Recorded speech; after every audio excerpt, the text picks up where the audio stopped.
Et bonjour à toutes et à tous, ravi de vous retrouver pour l'avant-match ici en attendant le 15 en direct du Stade de France pour l'ultime rencontre ici au Stade de France, dernier acte de ce 6 Nations 2023, France-Pays de Galles. La France doit jouer gravement sa chance pour espérer encore peut-être remporter bien sûr ce 6 Nations alors qu'elle n'a plus son destin entre ses mains. Il faudra bien sûr attendre la rencontre de ce soir, Irlande-Angleterre. J'espère que vous allez bien, bienvenue et ravi de vous retrouver donc une nouvelle fois. Après c'était il y a 2 semaines, on était là, on avait fait cet avant-match France-Écosse. On a eu entre-temps cette incroyable rencontre à Twickenham et on se retrouve ici pour pouvoir débriefer ce qui s'est passé à Twickenham la semaine dernière, pouvoir justement aussi se projeter et vous donner les clés de compréhension de la rencontre qui va se dérouler sous nos yeux aujourd'hui. Dernière grande répétition, on pourrait dire, dernier match de compétition avant la Coupe du Monde et le match face aux Néo-Zélandais. Je suis évidemment avec Poney Club Emeric Milan. Comment tu vas? Salut le cerveau en chef. Comment il va? Comment il va celui-ci? Tu vas bien? Mec, à chaque fois qu'on vient on me régale, on m'offre des goodies. Regarde-moi ça, ce magnifique bonnet que j'ai. En vrai il est très bien. En vrai il est très chaud. Il te va à ravir. Et vu qu'il risque de pleuvoir dans à peine 10 minutes, je risque d'en avoir besoin. Les parapluies sont prêts en tout cas. Les parapluies sont prêts. En tout cas ça fait énormément plaisir d'être ici. Pour ce match, honnêtement, moi je l'attends parce que les Gallois sont en difficulté. Cette équipe de France a tous les feux au vert après ce match à Twickenham. Est-ce que ça va être une explosion de joie française ou est-ce qu'on va avoir un match disputé?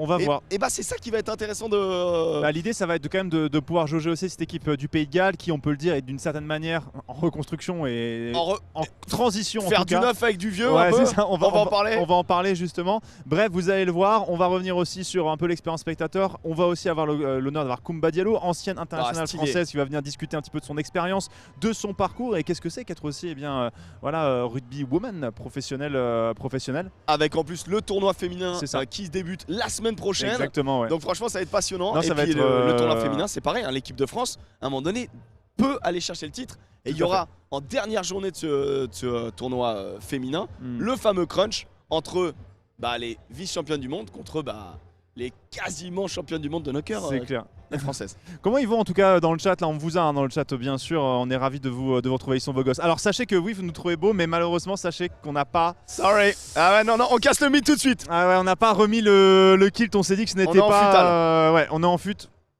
Il me manque un petit peu ce kilt quand même. Mais et tu sais que moi je l'ai reporté à la maison, mes premiers degrés. C'était très agréable. Tu l'as reporté chez toi? Je l'ai reporté chez moi en dimanche le mec. En buvant un petit whisky. Je suis pas très whisky si on peut parler mais si, un petit peu le clan des MacLeod. Plus Rome moi. Perso mais bon le clan des MacLeod des Caraïbes de Guadeloupe quoi tu vois.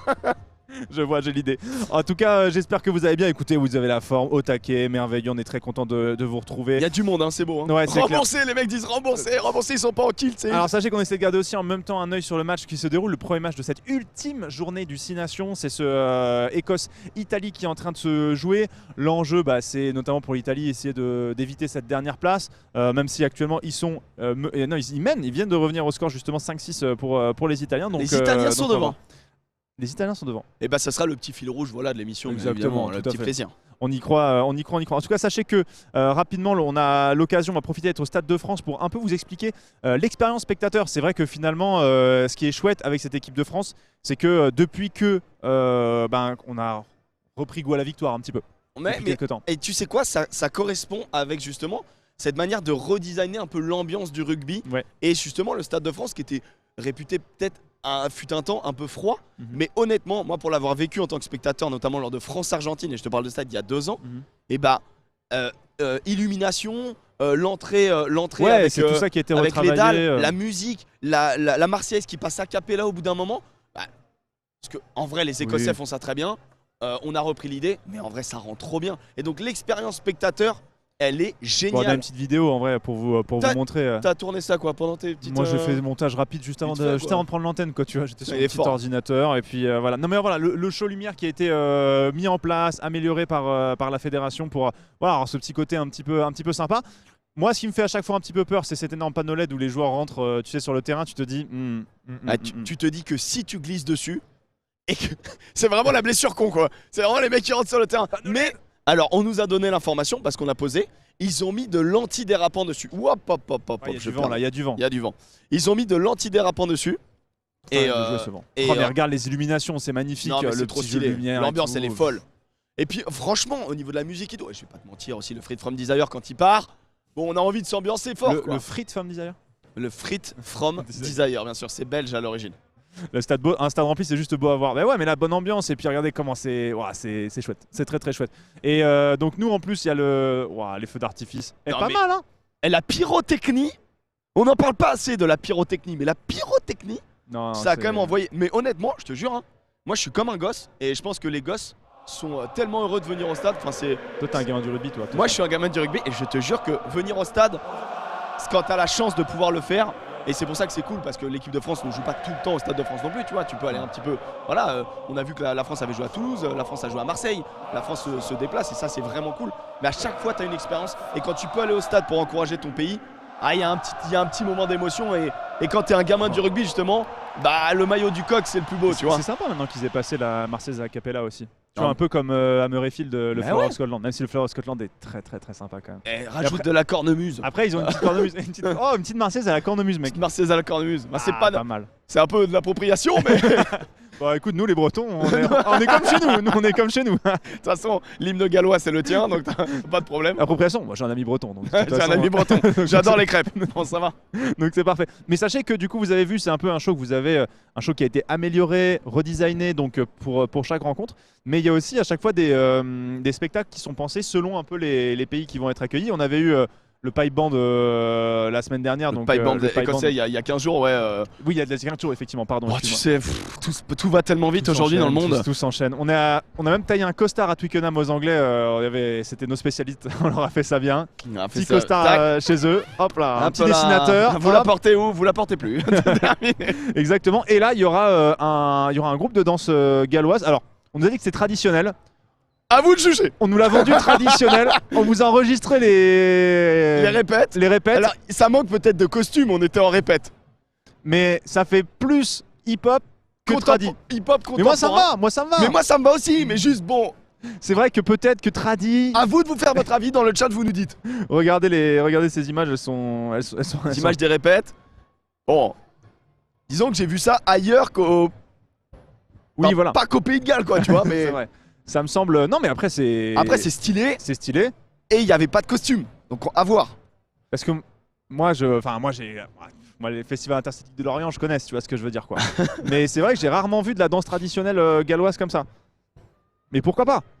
Et encore une fois, tradition et modernité. Entre tradition et modernité. Est-ce que c'est pas là qu'on est le mieux? Exactement. Non, mais voilà. Non, mais finalement, c'est très bien. Et puis Et voilà, donc ce sera le show de la mi-temps. Il y avait aussi ça qui avait été fait quand on avait accueilli le Japon à Toulouse l'année dernière, où il y avait pareil eu des événements. Enfin voilà, il y a toujours des petites choses qui sont faites en fonction de l'équipe qui est. Et pendant la mi-temps, ça t'occupe, tu vois. Voilà. Pendant que t'as le pote qui va chercher. Qui va à la bodega. À la bodega, ravitailler les collègues. Bien sûr. Voilà, c'est toujours bien ça. Et puis tu peux voir un show à la mi-temps qui est vraiment cool. Exactement. Et la bodega, bien sûr, moi j'y étais allé, la bodega. Il y a des hurleurs, il y a des gens, ils sont là. Ils te jettent des sifflets, tu récupères, tu peux t'ambiancer. J'ai l'impression qu'il y a un peu plus de drapeaux, même s'il y a des drapeaux partout dans le stade. Mais voilà, tu peux récupérer. Il y a une tribune vraiment ambiançage, quoi. La tribune bodega, c'est la tribune ultra, quoi, un peu, tu vois. Il y a Jules qui dit dans le chat, Emric, tu vas rejoindre la troupe. Hein, toi, ça y est. T'as fait copain avec eux. Tu pars vivre l'aventure sur les routes du Pays de Galles. Vous mentir que le Pays de Galles, moi, je l'ai déjà fait en voiture, et c'est un très beau road trip à faire. Quand tu te fais l'Angleterre, surtout le Pays de Galles et l'Écosse, tu vis des moments incroyables. Tu me racontes de belles choses. Je te raconterai une histoire avec un mouton, mais un mouton qui te bloque la route. Et puis, et non, reste tranquille. On n'est pas sur notre chaîne. En gros, les moutons qui te bloquent sur la route, mais en même temps, t'es chez eux, tu vois, tu respectes le mouton. Et du coup, le mouton, il ne bouge pas. S'il a envie de pas bouger, il bouge pas. Mais bien sûr. Et toi, tu peux pas aller à côté. Oui. Ça, c'est des émotions. C'est l'émotion. Très bien. En tout cas, dans le chat, je suis très content de vous retrouver un mouton. Oui, c'est un mouton qui bloquait la route.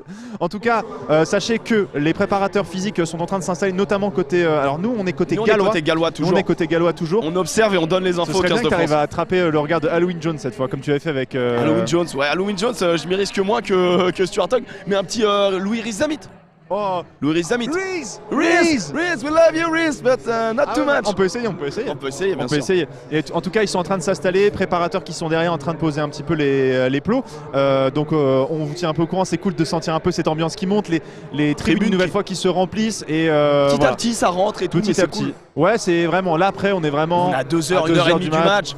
franchement, les gens soit commencent, certains rares, les plus pressés, on va dire, sont déjà à leur place, mais les gens sont essentiellement encore, on va dire, dans les coursives, en train de, je pense, prendre un petit verre, de se poser. Les médias sont en train de s'installer aussi. Évidemment, France Télévisions en premier lieu. Est-ce qu'on peut dire nos confrères ou c'est un peu abusé? Ah, pas encore. Hein. Ton frère, on va attendre encore un petit peu. Nos collègues de loin. Nos collègues by far. On n'a pas fait les mêmes études qu'eux, mais on prend beaucoup de plaisir. Exactement. On va en profiter d'ailleurs, pendant qu'on va faire revenir sur le match de Twickenham de la semaine dernière, parce qu'il y a beaucoup de choses à dire. On va revenir sur la rencontre, bien sûr, mais on va en profiter pour faire un premier petit giveaway. On a 3 cadeaux à vous offrir aujourd'hui, notamment ce maillot que vous voyez qui sera à gagner à la fin de l'émission. Un maillot dédicacé. Alors, il me semble qu'il y a du Waouh! T'es superbe, tu es sublime. Tu fais ça bien, hein. Fais le tour du plateau là, tu sais.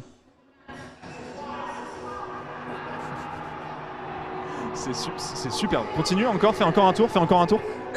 Un tour, encore. Oh, ventre glisse. Allez, les bleus, les supporters sont là.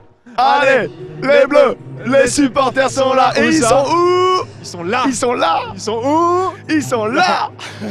Il y a qui sur le... Alors, ça a été signé par plusieurs joueurs du 15 de France. Bon, il y en a, ils ont des grosses paluches. On sent que ça signe un peu gros, mais on reconnaît bien Aldrit. On reconnaît bien Cross, Wardy, Flamand. Je pense qu'il y a Dupont là. Danty. Bon bref, il y a quasiment tout le monde hein, en vrai. Ce sera gagné en fin d'émission. C'est beau. Et qu'est-ce qu'on, du coup, on fait gagner avec le partenaire donc Rhino Shield, partenaire donc de France Rugby, on vous fait gagner donc une protection pour smartphone ainsi qu'une boîte d'écouteurs Rhino Shield pour protéger vos petits écouteurs. Voilà, donc n'hésitez pas. Alors pour gagner, c'est comme la semaine dernière. On va pas juste vous dire taper un mot dans le chat et voilà. C'est un qui suis-je. Qu'est-ce que c'est que le qui suis-je, mon cher Emric? Bon, c'est un petit peu voilà reprise. C'est que je vais donner des informations sur une personne. Une personnalité du rugby, bien évidemment. Ah non, ok, je crois que c'était sur moi. Non, une personnalité du rugby. Bien sûr. Voilà, une personne délicieuse, une personne presque qu'on a envie d'admirer, donc clairement pas toi. Et oh, la méchanceté gratuite. Non mais voilà, je vais donner des informations sur un joueur. Et à vous de me dire dans le chat, après mon top, uniquement mon top, okay. me dire de qui je parle. Voilà, de qui je parle. Très bien. Et c'est au plus rapide bien évidemment. Et bien sûr, ne vous inquiétez pas, il faudra surveiller ce qu'on appelle les chuchotements, les DM, les messages privés de Twitch, puisque c'est via ça que le community manager de France Rugby pourra vous contactera. Exactement. Il ne vous contactera pas dans la seconde, ne vous inquiétez pas. Et sachez que, alors aussi c'est assez important à préciser, c'est-à-dire que nous, on a l'ordre. Mais la Fédé, enfin je veux dire, nous on a un certain ordre. Mais en fait, vous, des fois sur votre chat, vous voyez votre message un peu plus rapidement que les autres.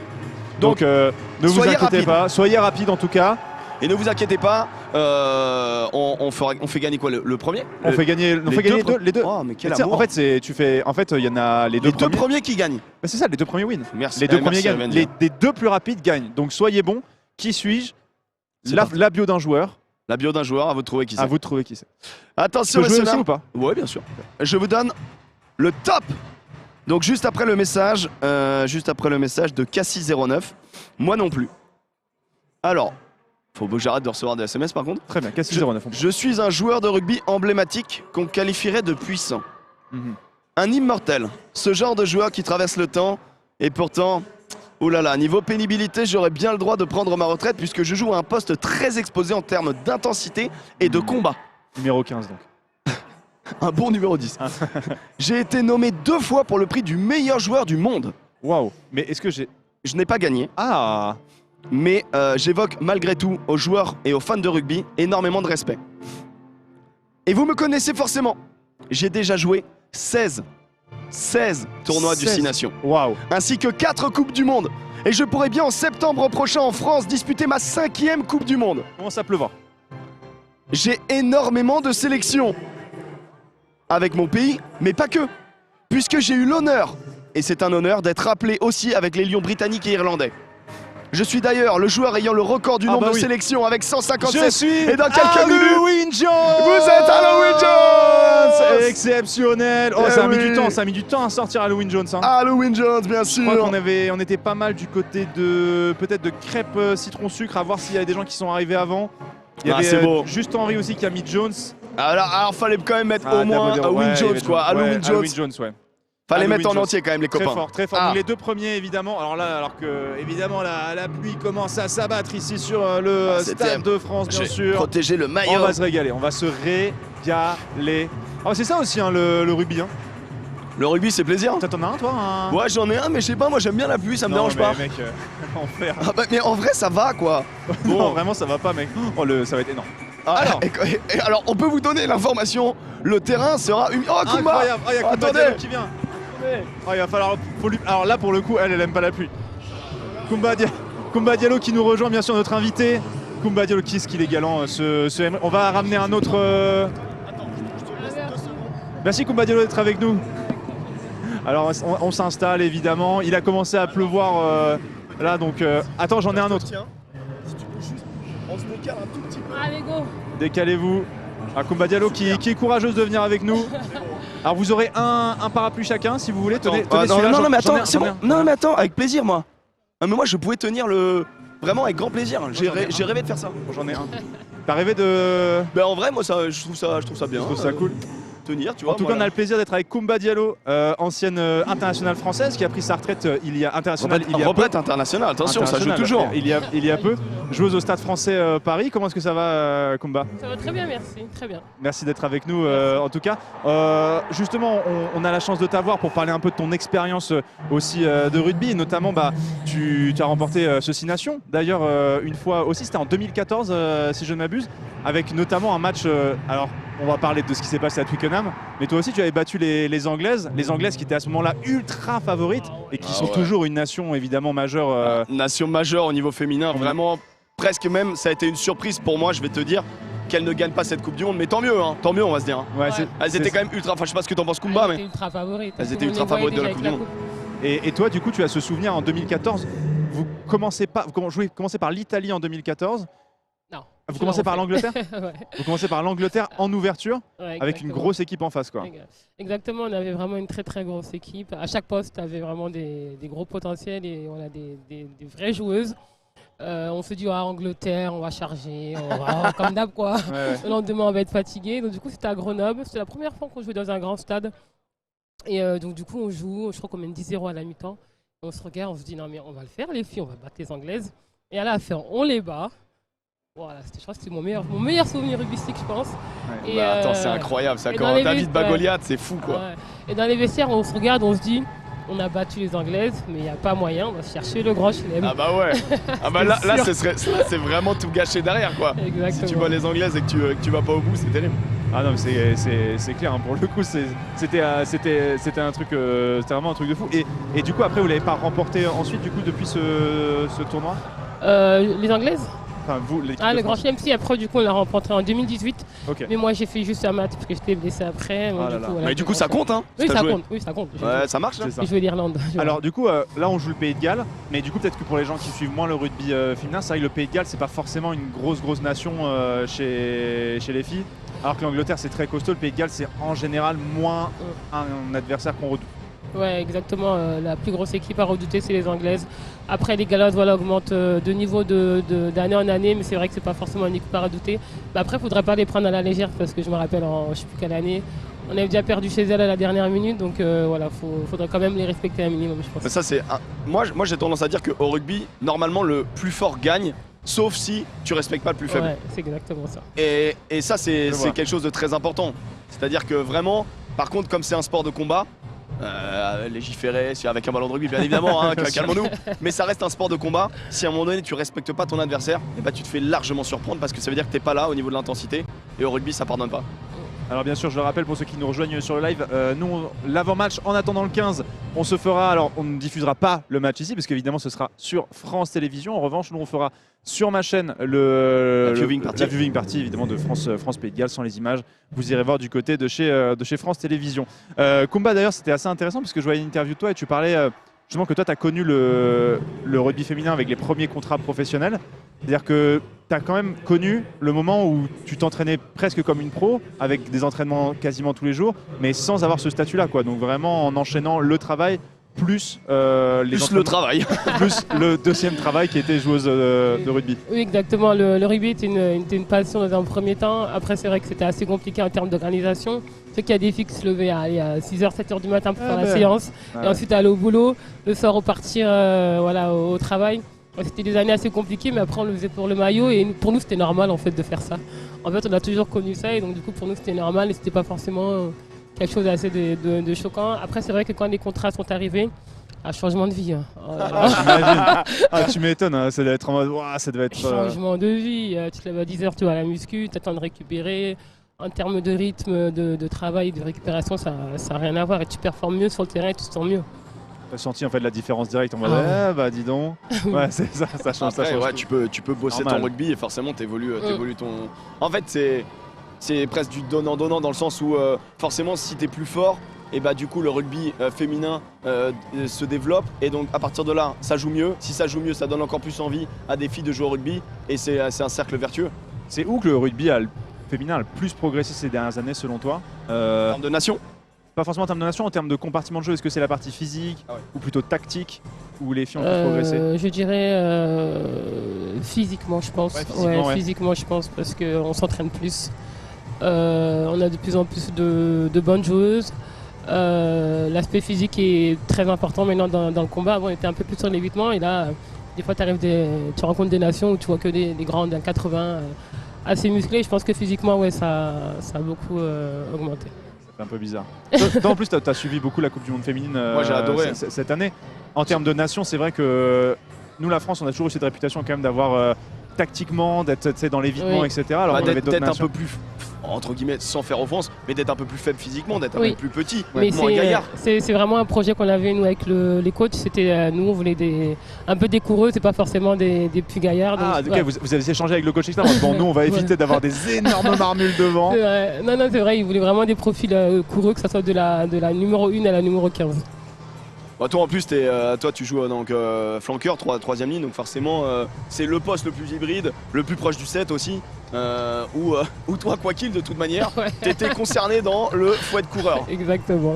Moi ça allait, après c'est nos piliers, ils avaient un peu du mal au début, mais maintenant on a des piliers qui courent et c'est plaisant à voir, hein, franchement. Ouais. Ce qui est assez, c'est vrai que du coup comme tu le dis, la professionnalisation des féminines fait que vous commencez à avoir des déplacements de plus en plus professionnalisés, les stades où vous jouez sont de plus en plus grands. Mais est-ce que tu as des souvenirs un peu comme ça quand tu faisais tes premiers tournois, peut-être d'endroits où tu te déplaçais, où tu te disais waouh, le bourbier dans lequel on est arrivé, waouh, le délire. Après généralement c'est des stades à l'étranger, genre en Écosse ou en Irlande. T'arrives, t'as pas de tribune, t'as les vestiaires, t'as des douches, t'en as 2 qui marchent. T'as le terrain vraiment insalubre, des flaques. Ils savent recevoir, dis donc, les Irlandais et les Écossais. T'as l'impression, moi c'est ce que je vis en rugby amateur, tu vois, où t'arrives et t'as 2 douches qui fonctionnent et c'est la queue, tu vois, à la fin du match, t'as mal partout. À la mi-temps, je me rappelle un match. International, c'est fou. Contre l'Italie, terrain gelé, il y a des flaques d'eau partout. À la mi-temps, on rentre. J'étais gelé, j'arrivais pas à bouger un doigt. C'était horrible. C'est des bons moments, ça. Horrible. Et ça s'est bien amélioré quand même depuis. Oui. Après, je pense qu'il y a des réglementations, il y a des cahiers des charges pour toutes les nations et c'est de plus en plus respecté. Encore heureux. C'est ça, parce que bon, avec la professionnalisation, il faut quand même avoir tout le cadre qui va aussi avec, bien sûr. Koumba, donc toi, comme je disais, tu avais pris ta retraite internationale. Là, du coup, tu continues avec le Stade Français Paris. Est-ce que tu te sens bien ou est-ce que tu sens que voilà, combien de temps encore tu te laisses dans le rugby professionnel? Du coup, moi, j'ai fait ma carrière au mois de juin. Je comptais faire la Coupe du Monde. Après, choix sportif, j'ai pas été prise. Voilà, ça fait 10 ans que je suis au sein de cette équipe. J'étais au sein de cette équipe de France. Je suis fatigué, mon corps il est fatigué. Ouais, c'est normal, je comprends. Donc du coup, voilà, je pense encore 1 ou 2 ans. Voilà, en termes d'espérance, j'essaye un peu d'épauler les petites jeunes pour prendre un peu la relève. Trop bien. Mais je pense 1 ou 2 ans et après, finito. Et là, tu commences à basculer vers le commentaire aussi. Oui, j'étais assez. Pour la Coupe du Monde et tout. Du coup, TF1 m'a appelé pour être consultante. J'étais assez surprise. Mais après, voilà, c'était une expérience de fou. Oui, c'était une expérience de fou. C'est une équipe que je connaissais très bien. Je l'avais quittée il y a 2 mois et donc c'était plaisant à faire. Bah, c'est toi, tu avais cette expérience-là du groupe, tu connaissais toutes les filles qui étaient là et ils avaient besoin d'avoir aussi cette expérience du rugby féminin qui a un niveau de jeu énorme mais qui est un petit peu différent aussi sur certains points, pas que le rugby des gars. Et du coup, ça doit être hyper intéressant d'avoir ta patte d'analyse et franchement bravo d'avoir fait ça. Merci beaucoup, Koumba, d'être venu nous voir. Un petit prono pour le match du jour quand même pour ce France-Pays de Galles. En haut, j'avais dit 41-10, je crois. 41-10 41-10, c'est généreux. Dans la lancée du match de la semaine dernière, quoi. Avec le Pays de Galles, effectivement, qui n'est pas forcément au mieux. Merci beaucoup, Koumba, d'être venu nous voir. À très bientôt et le meilleur pour la suite, évidemment, que ce soit pour le rugby et en dehors. Merci, au revoir. Merci, Koumba. Au revoir. À la prochaine. C'est bon, il pleut plus. Il pleut plus. Ah, c'est bon? Ah, incroyable, on va pouvoir enlever ça. Koumba Diallo qui nous faisait le plaisir d'être avec nous aujourd'hui pour pouvoir justement partager son expérience. Envoyez un maximum de cœur dans le chat s'il vous plaît, ça fait plaisir de recevoir des internationaux, des internationales. Ça fait vraiment énormément plaisir. Alors attends, moi je vais me débrouiller comme ça. Ah, je vois déjà les pronos dans le chat. Ah ouais, lui il est en train de gérer les déménageurs. Bon écoutez, moi à un moment donné, c'est l'avantage de Twitch. Ah là là, merveilleux. Alors, on a l'image des arrivées des joueurs, il me semble d'ailleurs, au stade, puisque les Bleus descendent actuellement du bus. Il n'y a pas que les supporters qui sont là, il y a aussi l'équipe de France. Allez, les Bleus, les joueurs sont là. Allez, les Bleus. On va pouvoir voir les images justement des Bleus qui arrivent justement au Stade de France dans leur vestiaire, donc pour l'ultime rencontre de ce 6 Nations. Qui a été vraiment un bon moment. Franchement, et pour moi, le 6 Nations a tenu toutes ses promesses et j'ai hâte de ça termine en fanfare. Pas à l'endroit, pas forcément là où on l'attendait, tu vois, je trouve. Ah ouais, c'est-à-dire on se disait peut-être un doublé, peut-être aller reconquérir le titre. Ouais, bien sûr. Mais du coup, on est monté en puissance et en fait, on s'est dit on s'est adapté à certaines choses, certaines nouvelles directives arbitrales. Ensuite, on a une sorte en fait, on gagne si on espère gagner le tournoi ce soir, et évidemment. Mais même si on ne le gagne pas, en fait, on a quand même réussi quelque chose à Twickenham qui fait que ça restera un tournoi réussi, quoi. Parce que gagner 53-10 en Angleterre, tu fais un tournoi de fou rien qu'avec ça, quoi. Mais de toute manière, honnêtement, tu perds en Irlande, c'est pas grave, tu vois, en soi. Regarde-moi ça. C'est-à-dire que perdre en Irlande, c'est la première nation mondiale, c'est la première nation mondiale. Les All Blacks, ils ont perdu là-bas, tout le monde perd là-bas. Donc au final, voilà, et on a été taille-taille jusqu'à la 72e minute de jeu. Même si c'est vrai que ça a été un énorme combat. On rappelle, ce match, il a quand même des caractéristiques folles. C'est que c'est le match avec peut-être le ball-in play, bien sûr, le temps de jeu effectif le plus impressionnant qui nous a été donné de voir. Et on voit Fabien Galtier qui arrive, d'ailleurs, qui est en conférence de presse avec Antoine Dupont, évidemment, qui disait que même si les chances, parce que forcément l'Irlande est très forte en ce moment, et que l'Angleterre est un petit peu malade, on va le dire. C'est vrai que les chances du coup de voir l'Irlande tomber et donc de nous voir remporter le tournoi sont faibles, mais on jouera la carte jusqu'au bout, quoi. On va le dire quand même, les conditions pour qu'on gagne, les conditions on va pouvoir y aller, on va pouvoir pour que l'équipe de France gagne, il faut regarder ça. Donc gagner ce match aujourd'hui avec le bonus, prendre du coup les 5 points et que l'Irlande ne gagne pas, ou alors en gros que l'Irlande, s'ils prennent un bonus, il faut absolument qu'on mette 20 points, qu'on batte les Gallois de 20 points. Ouais. Est-ce que vous y croyez, vous, dans le chat? Est-ce que la France peut remporter ce tournoi destination? Mais doit-on supporter l'Angleterre? Ah bah c'est une bonne question. Je te regarde. Alors je vais parler en mon nom et non pas au nom de la Fédération Française de Rugby, bien évidemment. Je vais parler juste en mon nom.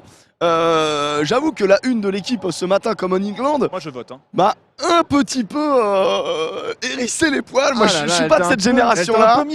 Elle t'a un peu mis chafouin. Non mais je vais te dire, il y a la blague derrière le côté tout sauf l'Angleterre, mais il y a aussi je trouve le mérite. Et dans le mérite, je trouve que les Irlandais, bravo à eux, ils méritent leur grand chelem.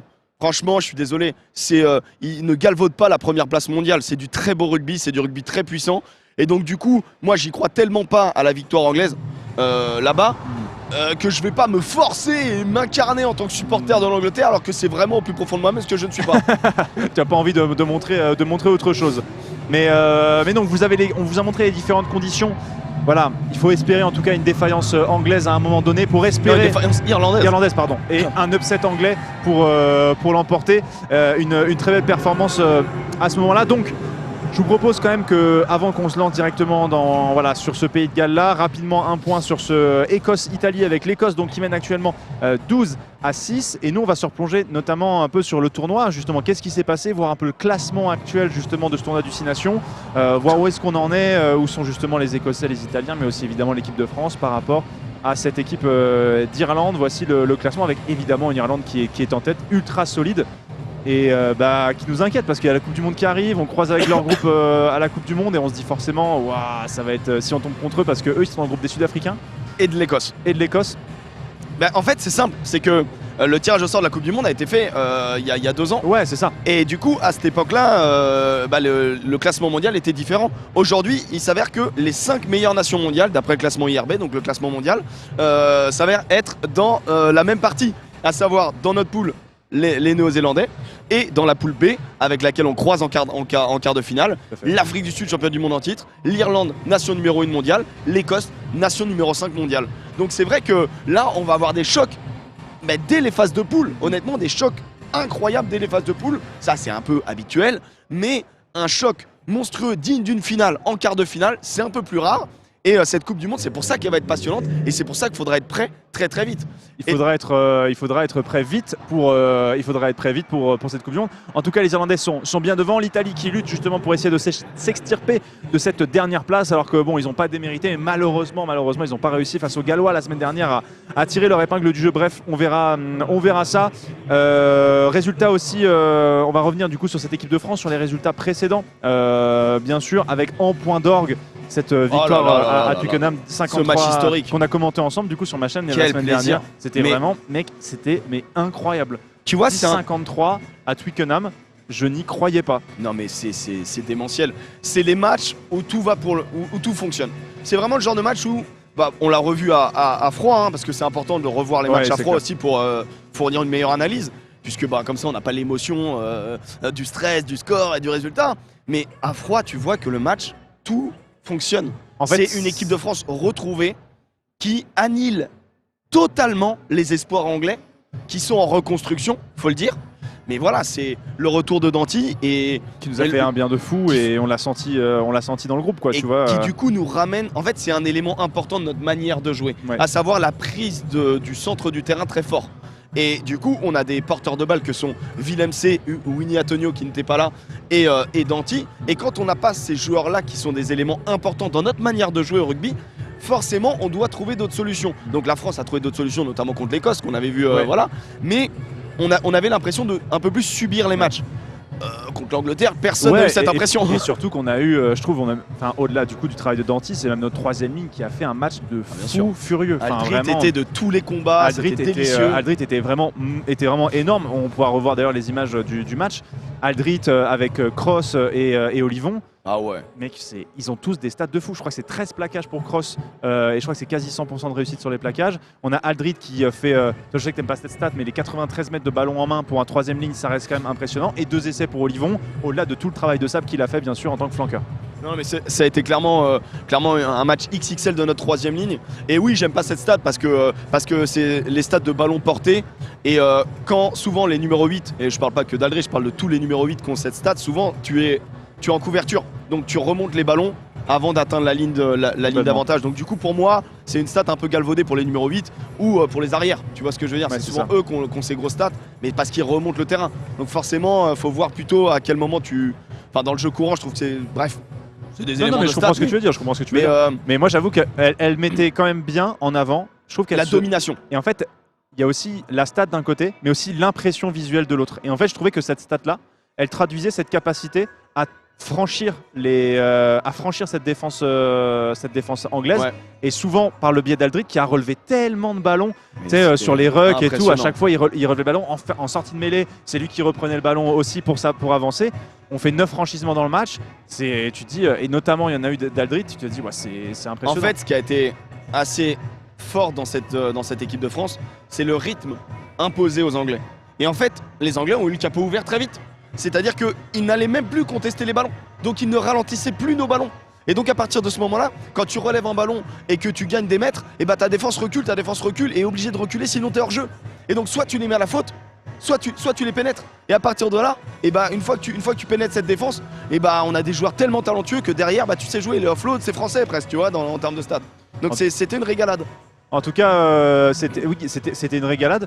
Mais en fait, comme je disais, tout nous a réussi. Comme on avait cette impression au pied, on a aussi retrouvé une efficacité au pied qu'on n'avait pas forcément eu, avec la chance d'avoir un Dupont qui s'est tapé des 2 pieds, donc pour pouvoir trouver des angles, et notamment un 50. La chance et le travail, on va dire quand même de l'homme. Hein.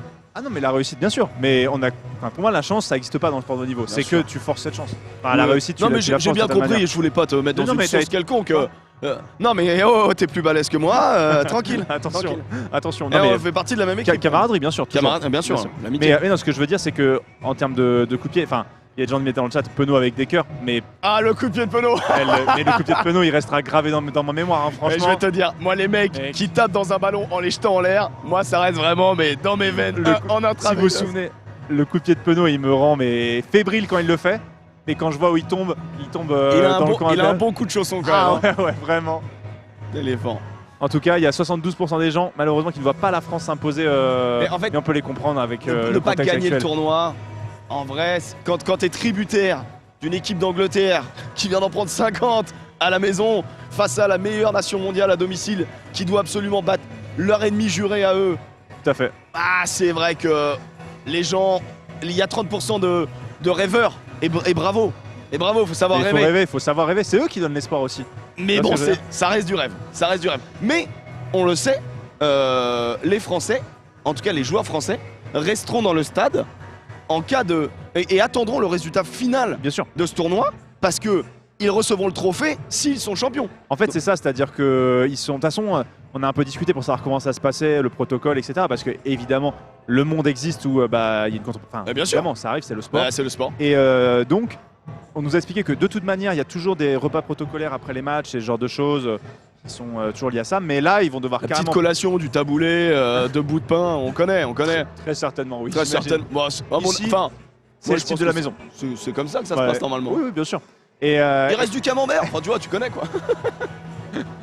attends, tu manges quoi toi déjà de la De quoi? ventrèche? Ah, la ventrèche, bien sûr. La ventrèche, c'est à la buvette. Moi, j'ai jamais mangé de ventrèche en Bretagne. On ne faisait pas de ventrèche. Hein. Mec, à la rabine, je suis sûr qu'il y a de la ventrèche. Ah bah j'irai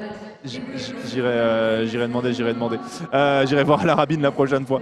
Et donc non, ce que je voulais dire, c'était qu'ils vont devoir rester juste à la fin du match pour voir le résultat et voir quelle en sera la suite. Et sait-on jamais, s'il y a un dénouement heureux pour nous, Mais en vrai, eh tant bien, mieux. Hein. il y aura. Eh mec, moi si on est champion, moi je suis trop content. Hein. Ouais. Je suis trop content. C'est juste que rugbystiquement, j'ai du mal à y croire. Mais si on est champion, bah ouais, cocorico, let's go. Hein. Ah bah ça c'est sûr. Hein. En régie on m'a dit excusez-moi, il y a une séquence qui arrive, j'ai pas bien entendu, excusez-moi. Mais on va pouvoir et donc pour revenir sur on a parlé un peu côté français, des réussites côté français à Twickenham. On va aussi parler côté anglais que pour le coup c'est vraiment une équipe avec Steve Borthwick donc qui est arrivé il y a quelques temps. Ouais. Malheureusement pour l'instant on sent que ça se cherche et l'un de ceux qui a été très ciblé au-delà du coaching staff c'est évidemment Marcus Smith, Le numéro 10 le anglais. numéro 10 anglais qui, quand je lisais la presse le lendemain, qui a été vraiment pointé du doigt. Mais c'était aussi un choix de Steve Borthwick de le faire débuter face à l'équipe de France. Et le résultat, c'est que là, tout à l'heure, face à l'Irlande, C'est Owen Farrell. c'est Owen Farrell qui sera numéro 10. C'est fou le message quand même que tu envoies aussi à ton joueur. Il passe de pas passer un moment très très simple. Il démarre Marcus pas le Smith. tournoi. Enfin, il démarre le tournoi en 10 et il démarre en ce qu'on appelle un 5-8e, c'est-à-dire jouer avec 2-10. Donc c'est-à-dire jouer avec un numéro 10 qui joue numéro 10, un numéro 12 qui joue numéro 10. Comme les Anglais en ont l'habitude avec Ford Farrell. Donc Farrell qui joue en 12. Il démarre le tournoi comme ça se passe pas hyper bien. Au final, il décide d'installer du coup Owen Farrell en 10 avec le retour de Lee Lawrence, un super 12 anglais. Et ça marche à peu près bien contre l'Italie et contre le Pays de Galles. Mais c'est pas formidable. Le message qu'il envoie à Marcus Smith et la gestion du joueur, moi je la comprends pas non plus. C'est-à-dire que contre le Pays de Galles, il rentre 32 secondes. Bon, c'est un peu humiliant quand t'es un joueur de ce niveau-là. Et sachant que le match était gagné. Et ensuite, il le renvoie en club. Et il rappelle Ford. Donc t'as le sentiment que ce joueur-là n'est pas désiré, tu vois. Et ensuite, derrière ça, au final, comme il cartonne en club avec le club des Harlequins, il revient et il prend le maillot de titulaire contre l'équipe de France. S'ensuit malheureusement pour lui un mauvais match. On va le dire, il a fait un mauvais match, ça arrive. Et du coup, ce phénomène Marcus Smith, qui est un super joueur individuel, peut-être trop individualiste, dans ce système de jeu anglais, et bah ça matche pas encore, ou ça matche pas, ou ça ne matchera pas. En fait, en gros, il veut essayer de changer le jeu de cette équipe et je pense que pour le coup, Marcus Smith peut, dans son style joueur, provocateur, casser les lignes, peut bien fonctionner. Mais en fait, il y a tellement de choses à repenser dans cette équipe que la révolution, elle est un peu timide pour l'instant, quoi. Et je pense que, en fait, il y a une sorte, on est un peu le cul entre deux chaises peut-être côté anglais, c'est que on veut pas complètement rater cette Coupe du Monde. Mais, on prépare derrière. Mais du coup, on veut pas complètement la rater, mais on veut préparer quand même derrière. Donc du coup, tu es un peu dans un entre-deux où tu veux quand même avoir certaines, avec des certitudes, mais avec des joueurs qui sont là depuis bien longtemps.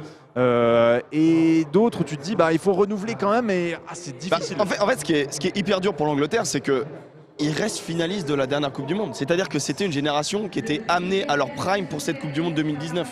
Aujourd'hui, les Kyle Sinclair, malheureusement, alors que c'était peut-être le meilleur pilier droit, aujourd'hui, c'est pas un mauvais pilier droit, mais c'est plus, il fait plus partie du quota. Il est plus aussi dominant, quoi, effectivement. Et voilà, il y a plein de joueurs comme ça, et il y a eu un renouvellement qui a, je pense, mais c'est mon simple avis, mal été fait de cette équipe d'Angleterre. Et aujourd'hui, ils en récoltent les fruits et ils doivent tout reconstruire. Et honnêtement, quand tu vois la différence entre notre équipe de France, qui est capable d'imposer un rythme et un tempo pendant 80 minutes, on l'a vu contre l'Irlande, ça a été un match sensationnel.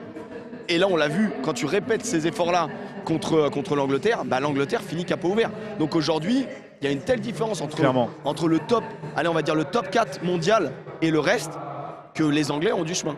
Ils ont du chemin et on verra comment ça va se passer déjà face à l'Irlande cet après-midi. Il y a beaucoup de questions, en tout cas, je pense auxquelles quand même les Anglais vont tenter de répondre parce que ils peuvent pas laisser, on va dire, ils peuvent pas se faire rouler dessus 2 fois d'affilée. Enfin, à un moment donné, c'est l'Angleterre, bien que ce soit l'Irlande, il va falloir réagir à un moment donné. Ils ont évidemment la Coupe du Monde aussi en ligne de mire, mais imaginez une mission commando à quelques mois de la Coupe du Monde, ça semble très compliqué. On verra évidemment pour la suite. Steve Borswick a dit que il était évident qu'après les conférences étaient très compliquées pour lui après la rencontre. Maintenant, on verra la réaction face à l'Irlande. On attend une réaction et ça serait logique de voir une réaction. Oui. Maintenant, moi je crois à la logique du terrain. Il y a quand même une équipe qui est en pleine confiance, qui connaît ses systèmes de jeu.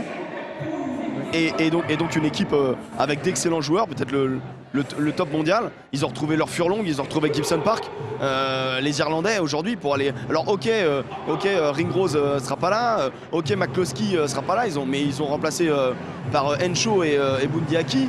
Honnêtement, cette équipe d'Irlande propose un niveau qui, à mon avis, est supérieur, ne serait-ce que par le talent. À l'Angleterre, et ensuite ils ont confiance, et les Anglais ils n'arrivent pas avec beaucoup de confiance quand tu as pris 50 grains à Twickenham. Clairement. D'ailleurs, est-ce qu'on peut voir les images s'il vous plaît du week-end dernier, alors qu'on puisse recommander par-dessus pour qu'on puisse un peu se remémorer ces belles images du côté de Twickenham. Vous pouvez baisser un petit peu le son, voilà. Marcus Smith. Match historique. En vrai, c'est un match qui restera pour moi, c'est un match historique et dont on se reparlera, on va dire. On reparlera entre nous, tu vois, dans des années, quoi, à mon avis. Moi, je pense que dans le chat, qu'est-ce qu'on en pense? En tout cas, je vois des drapeaux bleu, blanc, rouge dans le chat de Pinson. Bien sûr, on supporte ces bleus. Allez la France, allez les bleus. On vous voit dans le chat, bien sûr. Pour moi, c'est un match genre historique. Et mec, le premier essai, il est délicieux. Mec, 1 minute 47 ou quand même, tu te fais, waouh, le délire. T'as le Sweet Chariot qui se lance, boum, essai. Mec, ça met vraiment. C'est. Non mais ça part aussi du système de jeu français qui a vraiment été bien étudié, intelligent. Tu parlais du jeu au pied français tout à l'heure et t'as raison, les combinaisons de sortie qui passent beaucoup plus par Ntamak, qui responsabilise donc beaucoup plus notre 10, qui décharge un petit peu Dupont. Et ça a été bien utile, ça a permis d'isoler peut-être le troisième rideau anglais. Et honnêtement, cette équipe de France, elle a tellement de joueurs formidables. Tu vois le travail de Ramos, donc qui est en position de 10, qui ensuite redouble et qui est le finisseur. Il est le premier lanceur sur la ligne et c'est le finisseur de l'essai. Ça a du sens. Moi, c'est l'intelligence de Flamand sur cette action, mais aussi sur les autres actions, même notamment sur son deuxième essai. Enfin, sur la claquette. Sur la claquette d'Ntamak.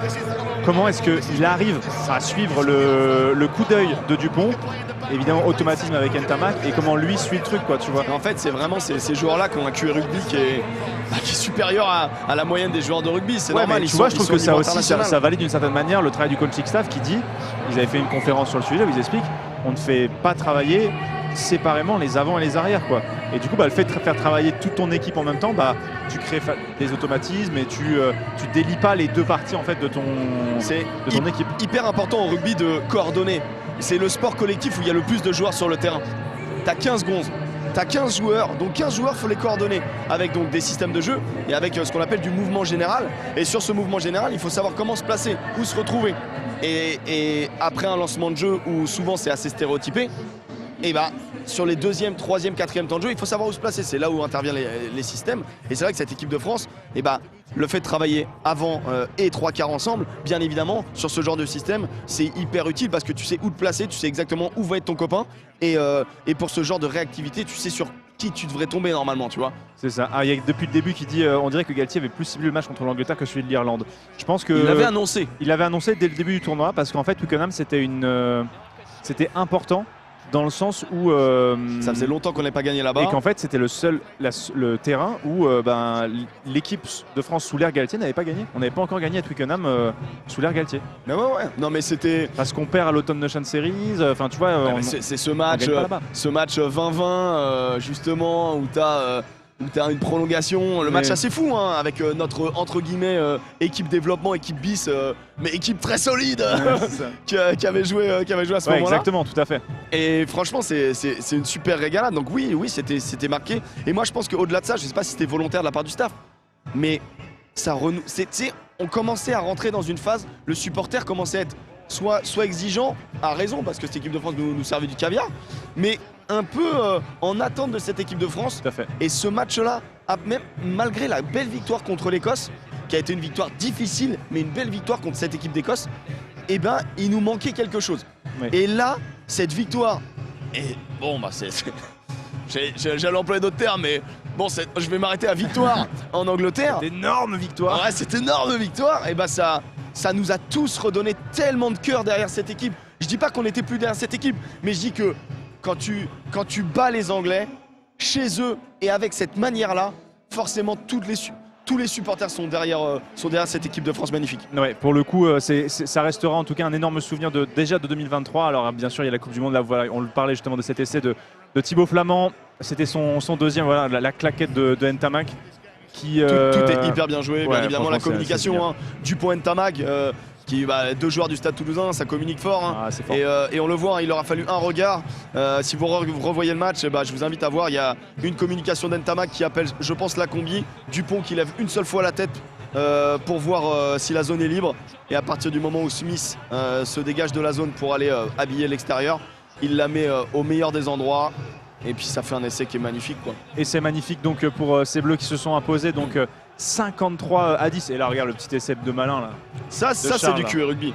Ça c'est vraiment énormément de QE rugby. Si tu pinailles sur l'arbitrage, tu peux dire qu'on est un peu chanceux parce que moi j'estime que Marcus Smith n'est pas passe dans par leur le but. sol. Ouais. Non, moi j'estime qu'en fait il y a plaquage de Dupont et que du coup t'as pas le droit de l'enfoncer derrière. Maintenant, je ne suis pas arbitre international, l'arbitre l'a validé. L'arbitre a toujours raison. Oui, l'arbitre a toujours raison, donc c'est bon.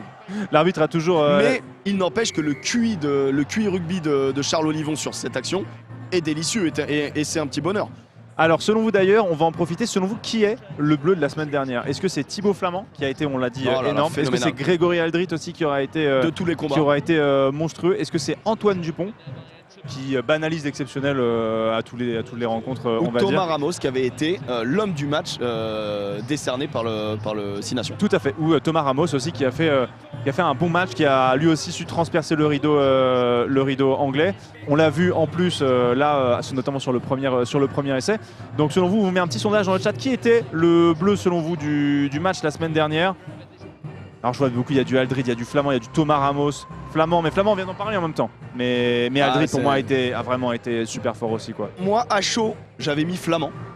Oui, moi aussi. Et à froid, je vois tellement le taf d'Aldrit sur tous les regroupements.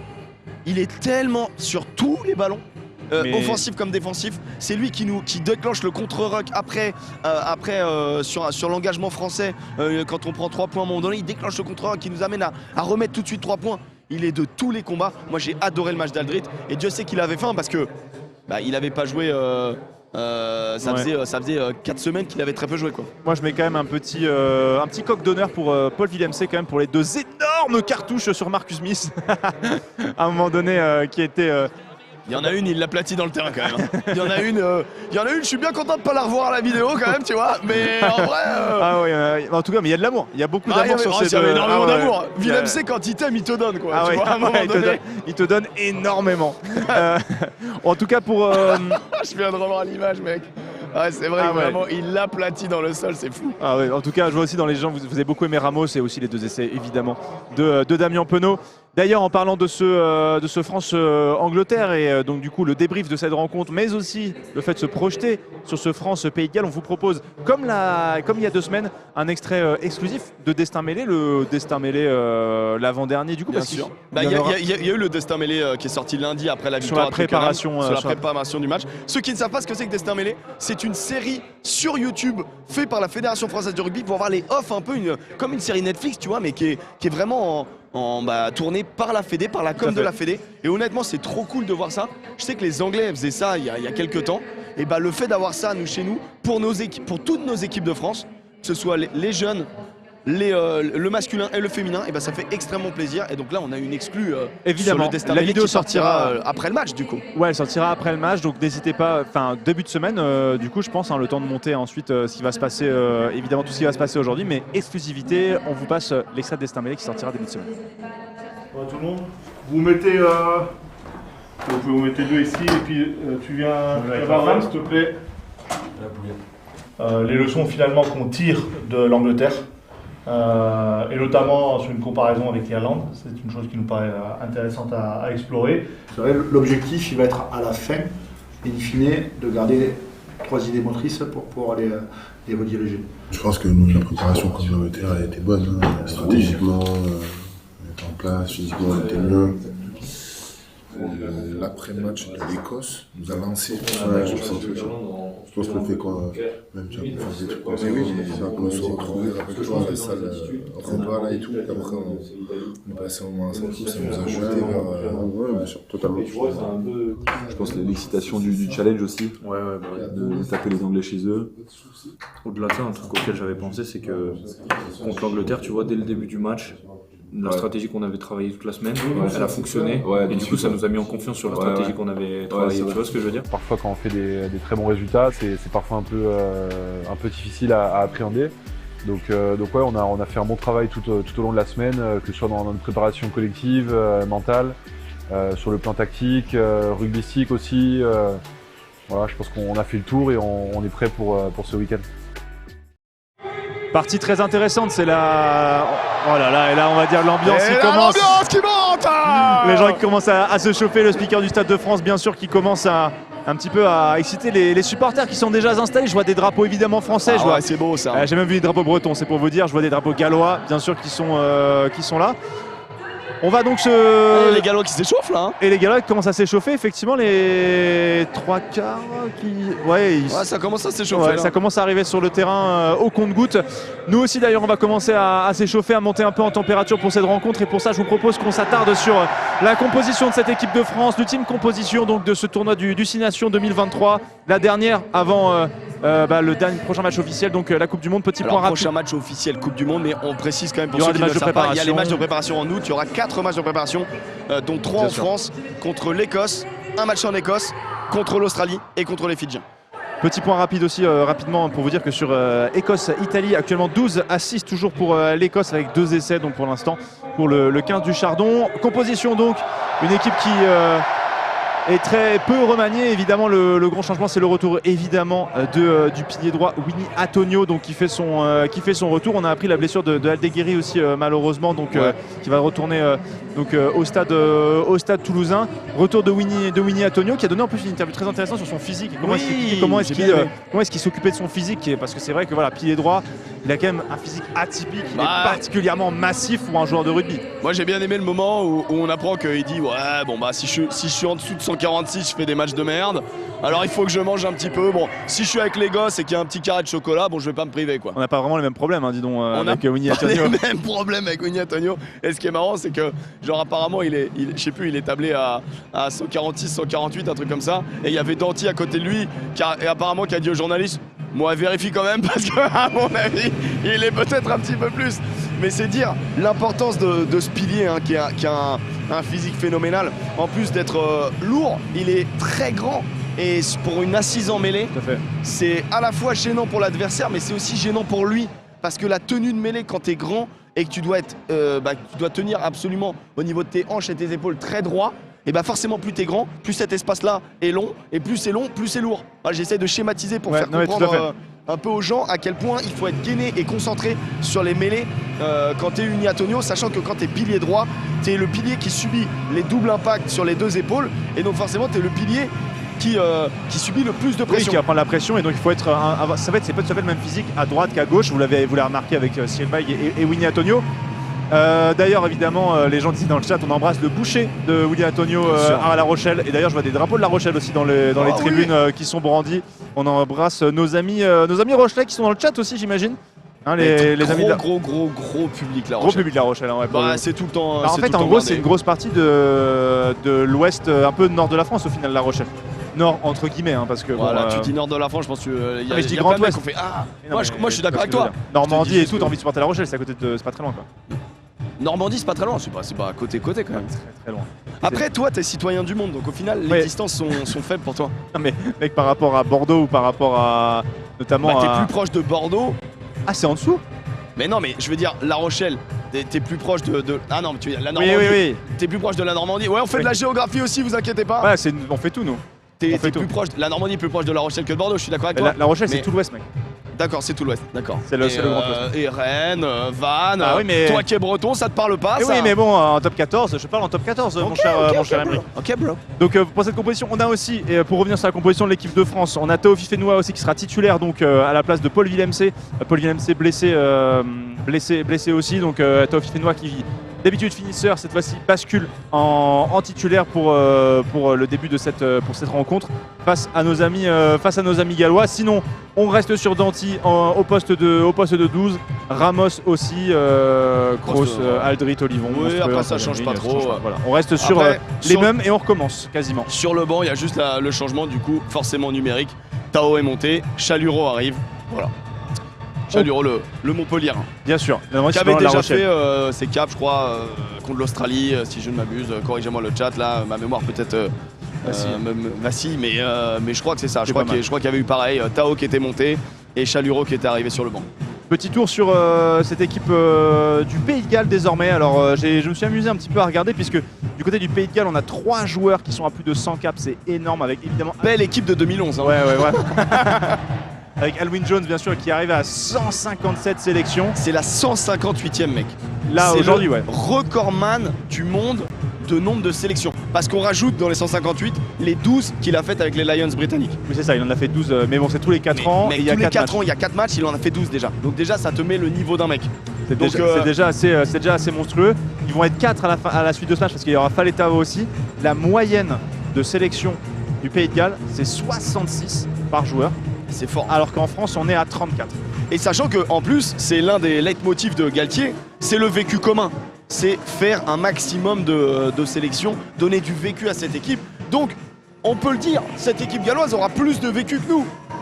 C'est sûr, mais après... bon, est-ce que ça va tout faire sur le terrain? Je suis pas sûr. Est-ce que ça va tout faire sur le terrain? J'ai quelques petits doutes. Hein. On va d'ailleurs une équipe galloise qu'on a battu lors de nos 3 dernières rencontres du 6 Nations. Exact. On les a battus 3 fois. Mais en revanche, ça fait un moment. En gros, ils nous ont pas rebattus depuis la Coupe du Monde. Oui, mais tu sais qu'avant ça, genre sur les 8 derniers matchs précédents, du coup, on était à 7 défaites. Ouais, mais parce que c'était, mais aussi c'était une équipe du Pays de Galles qui était arrivée à son prime, au maximum de ce qu'elle pouvait donner, je pense, avec vraiment cette première ligne. Hein. Elle est immortelle cette première ligne. Je suis désolé, mais quand je vois Wyn Jones, Ken Owens, Thomas Francis et Alun Wyn Jones en 5, même que je peux rajouter, même quand je rajoute Tipuric, Faletao, je me dis mais c'est incroyable, c'est-à-dire que c'est les mêmes gonzes, c'est les mêmes gars depuis des années. Et au bout d'un moment, comme tout rugbyman professionnel, tu arrives au prime de ta carrière, au maximum de ce que tu peux donner, et après tu déclines un peu. Et je pense que cette équipe galloise est sur cette petite pente. Et on sait que le vivier français est monstrueux, parce que on a beaucoup plus de licenciés, beaucoup plus de clubs. On a également une 2e division extrêmement compétitive, ce qui nous permet de développer beaucoup de jeunes. On a mis en place le système des GIFs, qui oblige les clubs professionnels à faire jouer des joueurs de la formation issue de la formation française. Donc tout ça nous fait avoir un gros vivier, chose que les Gallois n'ont pas énormément. Et donc du coup, quand on voit des petits Rizamit, des petits Rio d'ailleurs qui arrivent, des petits même il y avait le second bar de 20 ans, on a plusieurs joueurs qui débarquent et tu te dis il faut encore du renouveau pour les Gallois pour peut-être qu'ils espèrent avoir une nouvelle belle génération. Ça prendra peut-être un petit peu de temps effectivement côté gallois. Le TOS va pas trop tarder aussi à commencer. Toujours moment important le TOS évidemment avant les débuts de rencontre. Il est là justement le TOS entre Ken Owens et Antoine Dupont. Dupont. Jeune joueur, Antoine Dupont bien sûr méconnu du grand public. Ah, il fait ses débuts. Hein. Oh, c'est Antoine qui lance la pièce. Antoine. Et l'arbitre se tourne vers Antoine Dupont. Ah, il décide d'engager. Je pense qu'il a peut-être décidé d'engager. Moi j'ai montré, je crois qu'il choisissait le camp moi. Tu penses que c'est le camp qui prend? De toute façon on va vite avoir la réponse. Parce qu'il a fait un petit geste. En tout cas, Antoine Dupont a gagné le toss. Let's go. Et ça c'est déjà énorme. C'est déjà beaucoup. C'est déjà 50% du match. Hein. Là on est dans leur tête là. Là on est dans leur tête mon gars. D'entrée de jeu. Ken Owens il est en train de se chier dessus. Les mecs ils s'enflamment pour rien. C'est une pièce quoi. C'est une première victoire. On la prend déjà. Mais par contre je suis choqué de voir que c'est Antoine Dupont qui lance la pièce. Bah écoute mec, c'est une main innocente Antoine Dupont. Ouais d'accord, un petit ange. Je trouve ça... Ouais, petit ange bien sûr, mais... Petit ange hein, encore une fois. Ouais, je trouve ça chelou que c'est le côté pas l'arbitre sacré qui le fasse. Bah écoute, c'est le capitaine qui reçoit, moi je trouve ça sympa aussi. Ok, bah plaisir. Et pourquoi pas. Alors pour l'instant, le score qui s'est une nouvelle fois aggravé du côté de l'Écosse et l'Italie, parce que demain il y a 19-6 entre... ils ont pris un autre essai je pense. Ouais, troisième essai côté écossais, donc les Italiens malheureusement qui... c'est un peu les le match que je voyais, vont être un peu compliqué pour nos amis fin de tournoi. Difficile pour nos amis italiens. Après, mérité parce que c'est un beau tournoi pour l'Écosse. On les a un petit peu coupés dans leur élan. Mais sinon, ils font un très bon tournoi. Sinon, ils font un très beau tournoi. On l'avait présenté la dernière fois. C'est une superbe équipe emmenée par un génial Finn Russell. On va continuer à aller un petit peu plus profondément dans cette rencontre France-Pays de Galles. On a sélectionné quelques petites stats pour vous, pour qu'on puisse justement vous donner quelques outils en plus pour essayer d'avoir des outils de compréhension de cette rencontre et là où est-ce que ça peut se jouer, et notamment dans les pénalités concédées. On a fait le classement des pénalités concédées par les équipes depuis le début du tournoi, à la veille on va dire de cette dernière rencontre, et pour l'instant la France est deuxième et pour l'instant assez loin devant. Le Pays de Galles est la sélection la plus pénalisée. Après la France, c'est vrai qu'on a beaucoup... c'est fort hein. C'est fort. Mais du coup, pour nous, on va dire qu'aussi, il y a ce match en Italie qui nous a coûté très cher dans ce tableau. 13 pénalités en Italie, forcément, ça fait gonfler. Mais justement, on peut noter deux choses. C'est que l'équipe de France est malgré tout une nation énormément pénalisée. Mais si tu enlèves les 13 de l'Italie, tu redeviens quelque chose d'un peu plus classique. Mais ce qu'il y a à noter sur ce tableau, moi, j'avais pas remarqué. Les Gallois sont tellement pénalisés. Mec, 66, c'est-à-dire qu'ils sont devant, mais devant de loin. C'est-à-dire que c'est presque un match en plus, si tu veux, là, de pénalité. Alors, on donne la clé un peu à nos observateurs, même si je sais que si vous êtes sur cette chaîne Twitch, forcément, vous connaissez êtes déjà des amoureux du rugby. Vous êtes bien sûr des gamins de l'Ovalie. Mais en gros, un match international, normalement, t'excèdes pas 10 pénalités, ça commence à être un peu... bon, voilà, quoi, ouais, c'est ça. Mais là, quand même, c'est quand même assez fort. On voit que le Pays de Galles va... Est-ce que je pense que c'est quelque chose que évidemment le staff a vu, qu'il va falloir réussir justement à les mettre à la faute, mettre de la pression, multiplier peut-être un peu plus les phases de jeu, et comme on l'a vu dans certains moments, alors la France c'est pas une équipe qui va tout le temps le faire, mais par moment quand elle sent qu'elle a l'ascendant physique, va pousser son adversaire à la faute, et on va voir si elle va être capable de le faire. On continue avec les autres stats. Alors on va corréler deux stats, d'abord la stat de nombre de défenseurs battus. La France est la première de ce tournoi alors que le Pays de Galles, elle, est dernière. Ouais. Et ensuite qu'on peut corréler avec la stat juste d'après qui est le nombre d'essais dans ce tournoi, puisque le Pays de Galles est l'équipe ayant marqué le moins d'essais derrière l'Italie.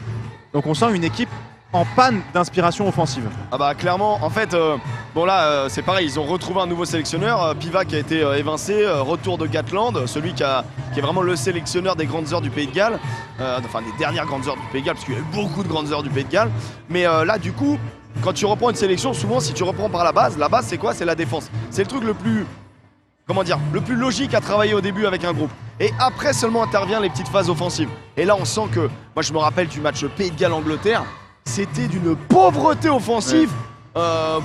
Fallait vraiment aimer le rugby pour continuer de finir le match. Ce qu'on a fait, parce qu'on aime ça, mais honnêtement, offensivement, ils étaient assez en panne d'inspiration. On a tendance à mettre aussi un petit peu sur les épaules du meneur de jeu, le numéro 10, le demi d'ouverture, finalement la création. Et c'est vrai que là, il y a deux derniers matchs, c'est Owen Williams, qui n'est pas vraiment le meilleur 10 au monde. Là, un retour de Bigard, le néo-toulonnais. Moi, je m'attends. C'est un joueur que j'aime bien, Dan Bigard. Je trouve que c'est quand même un bon numéro 10, mais c'est vrai qu'il fait pas non plus un grand tournoi sur les premiers matchs.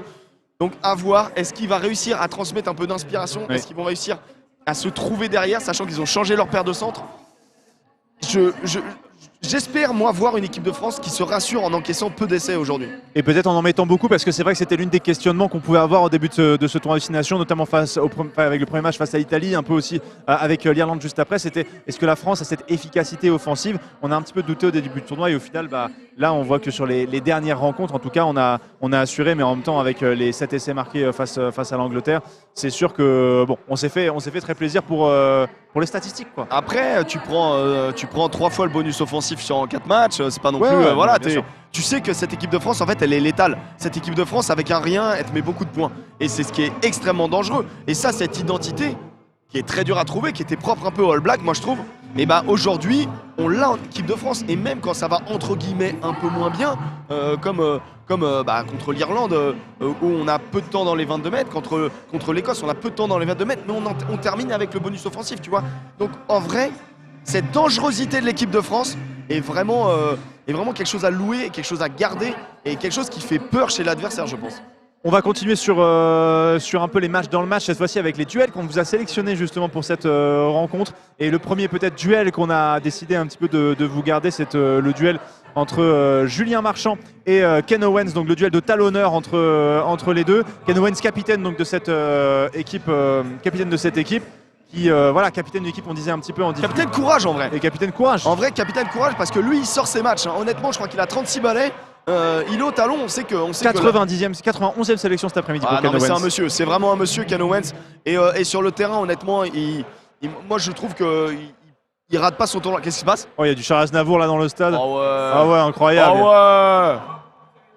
Ah ouais, emmenez-moi quoi. Emmenez-moi, mais emmenez-nous. Emmenez-nous. On sait pas où vous allez, mais emmenez-nous. Emmenez-nous. On va où? On se suit. On y va. On y va. Allons-y. Allons-y. Ah mais voilà, ça se remplit là, voilà. Bon, il risque de... C'est un peu plus vieux. Ouais, non mais en vrai ça va. Plus rien ne bouge. Allez, karaoké au Stade de France, let's go. Allez. Un bar. Derrière le trottoir, un néon rouge, attention, ça n'a plus de sens. Ambiance. Ça n'a plus de sens. Donc là, suite des duels après Ken Owens. Julien Marchand. La phase est bien. La phase est bien. Deuxième duel qu'on vous a sélectionné, on le garde bien sûr, c'est Ntamak face à Dan Bigard. Voilà, aussi un... J'en ai parlé, moi, je sais que c'est l'animation offensive. On sait que l'équipe de France a plusieurs systèmes de jeu, avec notamment des fois un Romain Ntamak qui est moins utilisé comme un Finn Russell, comme premier porteur de ballon. C'est vrai que pour le coup, typiquement, après le match face à l'Angleterre, on se disait Ntamak, comment ça s'est passé son match, etc. Et en fait, en revoyant le match d'Ntamak, je me suis dit, il fait un super match face à l'Angleterre. Alors certes, il fait pas des actions comme Finn Russell, je prends un peu en fait, l'extrême. il n'est pas le premier porteur de la balle, souvent. Et contre l'Angleterre, il a été un peu plus utilisé en premier porteur de ballon. Et donc du coup, il a pu faire jouer autour de lui. Et il s'est retrouvé dans le troisième temps de jeu, dans le roulement. Avec, on l'a vu, quelques coups de pied rasants en bout de ligne, ce qui se font beaucoup aujourd'hui pour mettre une pression et pour acculer la défense. Ouais, clairement. Et donc du coup, moi je l'ai trouvé très très propre dans son jeu. Bien évidemment, on a envie de voir un Ntamak comme contre les All Blacks qui nous met un raffut énorme sur Boden Barrett et qui traverse le terrain, qui fait une croisée avec Jaminet. On a envie de le voir ça. Mais on l'a quand même vu mettre un premier raffut Farrell, un je t'attends mon coco, deuxième raffut Farrell, Tchisté, oui, c'est vrai qu'il était incroyable. Le petit raffut sur Owen Farrell, il m'a régalé aussi. Alors je vais pas te mentir, mais moi c'est mon fond d'écran. Tu l'as changé. Et en vrai, tu as raison. C'est un très beau fond d'écran. Mais d'ailleurs, en parlant de ça, j'en profite pour dire que j'ai bien aimé cette rencontre, ce match qu'il a fait, notamment le travail au pied, certains petits coups de pied rasants, alors qui n'ont pas tous fonctionné, mais certains, mais parce que ça ne peut pas fonctionner à chaque fois. Mais j'ai trouvé en tout cas que les quelques fois où c'est passé, ça a vraiment mis sous pression la défense anglaise, et j'en ai notamment un en mémoire en seconde mi-temps. Donc la petite Chester d'Ntamak, bien sûr, évidemment, vous avez raison. Vous avez raison. Elle est délicieuse. Je me retourne quand même rapidement pour voir que l'ambiance est quand même... les joueurs sont bien arrivés. C'est bon délire, hein. C'est fort, hein. Les Bleus aussi... c'était Lola. Putain, c'était Lola. Les Bleus aussi sont rentrés sur la pelouse pour s'échauffer. Donc les deux équipes sont en train de préparer leur rencontre. Voilà, ça commence, ça tape. On sent que les Gallois s'échauffent pas bien. Hein. Ouais. Voilà. Alors que de l'autre côté, on voit que les Bleus aussi, pour l'instant, c'est les trois quarts qui sont arrivés côté français. On attend encore les avants. Dernier duel d'ailleurs en parlant des trois quarts, notamment en parlant de l'arrière d'un duel qu'on attend beaucoup, et notamment d'un joueur dont on attend beaucoup, peut-être plus côté gallois, c'est Louis Rhys-Zammit, présenté comme un peu la pépite du Pays de Galles, mais qui malheureusement pour l'instant dans ce tournoi du Six Nations n'est pas forcément à la fête, moins en tout cas que l'année dernière où il avait été étincelant, quoi. Il revenait un peu de blessure dans son club de Gloucester, et c'est vrai qu'on attend toujours à ce qu'il fasse quelque chose de magique. Maintenant il est dans une équipe un petit peu malade, on va dire, et donc forcément le rugby, t'es 15 sur le terrain, t'as beau avoir des joueurs magiques, c'est collectivement que ça doit partir. Maintenant, moi je le classe dans ce qu'on appelle les X-Factors. Mais là, il est à l'arrière du coup, alors que d'habitude il évolue plutôt à l'aile. Là, c'est plus de responsabilités, ça va être différent. C'est pas le même rôle là quand même. Où le duel est intéressant, en effet, mon Rive, c'est que il a déjà joué à l'arrière 5 fois dans sa carrière, mais donc sur les 5 fois en carrière où il a joué, 3 fois ont été en sélection, notamment contre l'Argentine et la Géorgie. Pour les Gallois, le dernier match de la Géorgie, c'est pas un excellent souvenir. C'est quand même souvenir. un très gros pari que tu es en train de faire le sélectionneur de cette équipe du Pays de Galles là quand même. Moi j'en appelle au chat, moi je donne mon avis et je serais curieux de savoir ce qu'en pense le chat. Moi je trouve que Louis Rhys-Zammit, ballon en main, il n'y a rien à dire. C'est un excellent relanceur, grosse vitesse, grosse qualité d'évitement. Mais en arrière on te demande autre chose. Grosse technique individuelle. Couverture du terrain, je suis pas convaincu de ouf. Et jeu au pied, s'il va être sous pression, et Dieu sait que l'équipe de France, je l'espère, avec un terrain en plus, il va pleuvoir, etc. On connaît les conditions. Je pense qu'un bon rasant, alors pas lui faire tomber la balle dans sa zone, mais le faire courir et l'obliger à dégager, je suis pas convaincu qu'il ait un jeu au pied dans les grands standards des numéros 15 actuels, quoi. Ouais, c'est pour ça que donc on s'inquiète un petit peu. On est désolé, je vois des petits retours sur le son. On essaie évidemment de faire au mieux, mais vous imaginez bien, il y a du vent, il y a de la pluie, les conditions font au mieux. En tout cas, voilà, tout est fait au mieux pour que ça puisse être le plus confortable pour vous. Mais le cadre est un petit peu original. On n'est pas forcément en plateau, on est à l'extérieur, donc c'est forcément des conditions un petit peu particulières. Nickel, si ça va mieux, alors on est mieux. Il y avait des problèmes? Rien de méchant. Attends, parce que toi, t'es assez fort. Toi, t'arrives à faire l'animation, la technique. En tout cas, je pousse des potards là, mec. C'est incroyable. Je fais tout en même temps. Pourtant, moi, je vois plein de mecs en technique qui sont très talentueux, mais c'est toi qui gères. C'est moi le boss. Pas toucher un bouton. Pas toucher un bouton. Pas un potard de pousser. C'est exactement ça.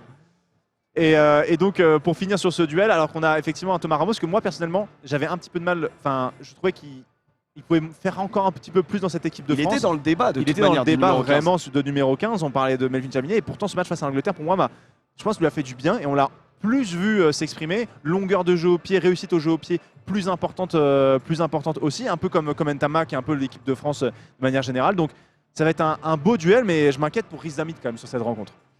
À voir, attention, ça peut être aussi une relance de dingue. Et incroyable. Moi, je sais qu'offensivement, Louis Rhys-Zammit, c'est un danger. Voilà, on va pas dire. Est-ce que du coup, ça veut pas dire qu'ils vont plus relancer à la main aussi? Peut-être qu'ils vont essayer de nous faire une relance du parc. En tout cas, par contre, il y a un autre truc. Si on peut analyser le jeu gallois, en tout cas, ce qu'ils essaient de mettre en place, et là, ça va être intéressant. Moi, je trouve que défensivement, ça va être un souci pour eux. Maintenant, offensivement, dans leur combinaison, les Gallois utilisent souvent en deuxième lame le numéro 15. Liam Williams, c'est déjà à 2 essais dans donc l'ancien numéro 15 sur les autres matchs. Et déjà à 2 essais, et on le voit beaucoup on l'a beaucoup vu dans les rencontres des Gallois.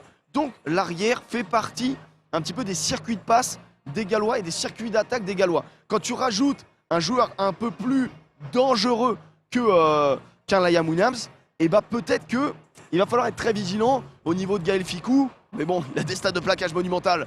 Donc voilà, on espère qu'il va pas se trouver, mais c'est possible de se faire avoir par rapport à un joueur comme Louis Rhys-Zammit qui va à 2000. Et je suis en train de voir Dan Bigard qui est à l'échauffement juste derrière nous. Et aussi, avant de passer à l'interview. Dan Aïe. Cette longueur au pied. Il est top. Dan Magnifique. Il est en train de bombarder les caméramans qui sont au bord terrain. Bon, Dan, excuse-moi, Dan, tu trouves des touches à 30 mètres bon. Dan, à d'autres, hein. Alors petit rappel aussi à chacun. On a vu le toss tout à l'heure. C'est bien la France qui a remporté le toss. Et elle attaquera donc de la gauche vers la droite pour commencer la rencontre. Alors, face aux caméras. Donc du coup, on va attaquer là. Oui, c'est ça. On va attaquer de là à là-bas. Et l'information, c'est qu'il n'y a pas trop de vent, quoi. Voilà. Non, il y a peu de vent. Alors il est latéral le vent s'il y en a. Il vient plutôt. Il est diagonal même, j'ai envie de dire. Ah ouais, il est diago à 1. Il est en diago. On est diago sur le vent. Non, mais il y a des petites brènes de vent par bourrasque, mais et qui est plutôt latéral. On va d'ailleurs, pour revenir sur... on parlait justement de Thibaut Flament des tout à hommes l'heure. forts, Des hommes forts de la semaine dernière. On est allé poser quelques questions justement à Thibaut Flament. Il a accepté de nous répondre sur le match. Et on vous l'a dit la semaine dernière que c'était un match qui était particulier pour lui. Lui qui a fait du rugby aussi en Angleterre. Ouais. Et d'ailleurs, il en parle très bien dans les Et il en parle très bien. On vous spoil pas plus. Interview avec Thibaut Flament.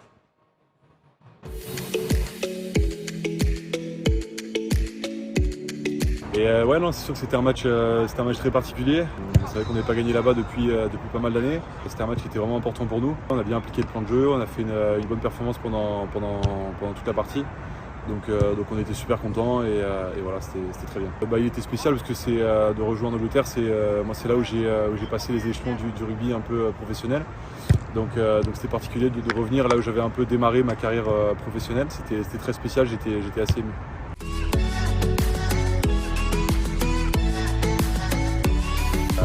Je pense que ce serait mon premier match en équipe de France, parce que forcément c'était un moment magique. C'était en novembre 2021 contre l'Argentine, qui était un adversaire, voilà, pareil, j'avais joué là-bas pendant un an, donc c'était spécial de rejouer contre eux. Voilà, de jouer, de porter le maillot aussi, c'était unique. Donc celui-là, après aussi la finale de top 14 avec le Stade Toulousain aussi, c'était incroyable. Donc voilà, plusieurs souvenirs qui me reviennent.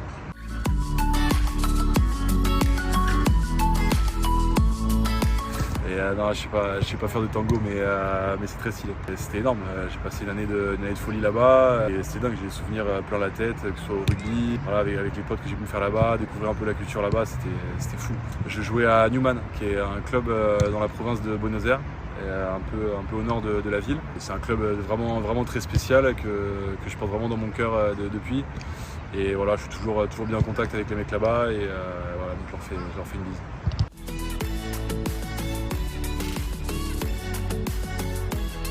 Ouais, des Gallois qui est une équipe avec beaucoup de caractère, qui lâche jamais rien. Tous nos matchs à chaque fois se terminent avec des scores plutôt serrés. Donc c'est un des adversaires vraiment très compliqué à manœuvrer. C'est notre dernier match aussi. On a à cœur de bien finir ce tournoi. Pour les supporters aussi, de leur donner un peu les émotions qu'on a pu vivre en Angleterre la semaine dernière.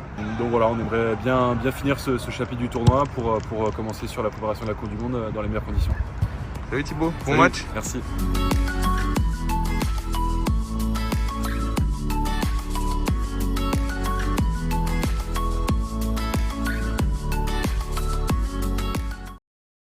Un match particulier, il a dit Thibaut Flament, donc la semaine dernière à Twickenham, et on l'imagine bien avec en plus 2 essais pendant que l'interview était en train de se faire et d'être diffusée. Les Bleus sont rentrés sur la pelouse avec une très belle ambiance. Ça y est, l'ensemble du 15 de France est à l'échauffement de l'autre côté. Alors vous le voyez, là il y a les Gallois qui sont ici, et de l'autre côté du terrain là-bas, ce sont nos Bleus qui sont à l'échauffement de cette rencontre. Et là... On voit des sourires quand même. Au niveau de l'échauffement gallois, on voit pas de tension plus que Pour l'instant, on voit de la concentration. Pour l'instant, rigolez bien. Déjà, les mecs sont des animaux. Rigolez bien, rigolez bien, qui rigolera bien. T'imagines? Non. Calmons-nous. On se calme. Un peu de respect. Et on est dans le respect, bien évidemment. Évidemment, regardez. Mais, voilà, non, mais en vrai, ce que je veux dire, c'est que il pourrait arriver là avec beaucoup de tension et tout, et des visages un peu crispés. Et en vrai, moi, je vois des sourires, je vois des gens qui sont là pour jouer au rugby. Ça reste un jeu, ça reste un plaisir, bien évidemment. Alors, on va aussi revenir nous sur. On va en profiter pour revenir pour vous dire d'abord que l'Italie a marqué un essai. Ils reviennent donc à 19-11 à 15 minutes de la fin de la rencontre face à l'Écosse. Alors peut-être. Alors peut-être, comme dirait un grand homme de télé. On va revenir, on va en profiter aussi parce que c'est l'émission, c'est en attendant le 15, mais on attend aussi les autres équipes finalement de France Rugby, parce qu'il n'y a pas que le 15 masculin, il y a aussi évidemment le 15, les U20 aussi, les U20, qui vont aussi conclure demain leur à Oyonnax, si je ne m'abuse. À Oyonnax. À Oyonnax, ouais. Non, c'était à Agen, je crois, non ? Non, à Agen, c'était le match contre l'Écosse. C'était à Oyonnax demain. Et donc, ce sera les dernières. D'ailleurs, sachez qu'il reste des places pour le dernier match face au Pays de Galles demain. D'ailleurs, les U20 qui jouaient face à l'Angleterre aussi la semaine dernière et qui eux aussi se sont imposés sur un score 41-13, je crois. Ouais, c'est ça, un énorme score. Donc n'hésitez pas, voilà la billetterie U20 qui est disponible. Il reste des places encore, donc soyez à l'affût. Il doit en rester 6-7, mais allez-y maintenant. Ouais, voilà. Non, mais en vrai, c'est cool parce que ils avaient déjà joué à guichet fermé justement le match contre l'Écosse. Ouais, c'est une génération qui est monstrueuse. On a des joueurs chez les U20 voilà, qui jouent au top niveau en France, en top 14. Il y a un peu un porte-étendard de ce top 14 et je pense que vous l'avez beaucoup dans le chat, c'est Emilien Gaëton. Oui. Emilien Gaëton qui est le capitaine de cette équipe de France U20. Mais il n'y a pas que lui, bien évidemment. On peut noter voilà, Jono, le Clermontois, Deporter, le Bordelais. Il y a Bielbiara aussi, le Bordelais, Nouchi qui nous fait, mais alors, un tournoi de patron le Montpellier 1. Non, vraiment, il y a une énorme équipe de France. Et qui fait extrêmement plaisir, et une équipe de France qui joue au plus haut niveau. Et d'ailleurs, tu vois, j'avais fait le calcul des nombres de minutes des Français en première division par rapport aux Anglais. C'était 17 fois plus. Ah oui, d'accord, donc c'est vraiment... 17 fois plus de minutes sur cette saison des joueurs français à Gaëton qui a fait 1200 minutes. Donc ça, en posant un peu la question la semaine dernière après la grosse victoire française de U20 et sachant que nos U20 jouaient, je me demandais est-ce que les Anglais jouent beaucoup dans leur championnat?